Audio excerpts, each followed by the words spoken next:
పప్పులు కడుక్కొని, రవ్వ కడుక్కొని, పిండి కలుపుకొని, గ్రైండర్ కడుక్కొని ఈ పనంతా నాదేనండి ఇవాళ. అమ్మ ఊరెళ్ళింది.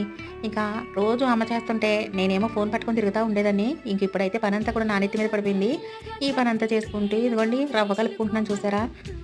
రవ్వ కడిగి, పప్పు కడిగి ఇవన్నీ చేసుకొని అయ్య బాబోయ్! అసలా ఎలా చేస్తామా అనిపిస్తుందండి. ఇదివరకు ఒక్కదాన్నే చేసుకునేదాన్ని. ఇంక ఇప్పుడు అమ్మ వచ్చిన దగ్గర నుంచి అయితే బద్ధకం వచ్చేసిందనమాట.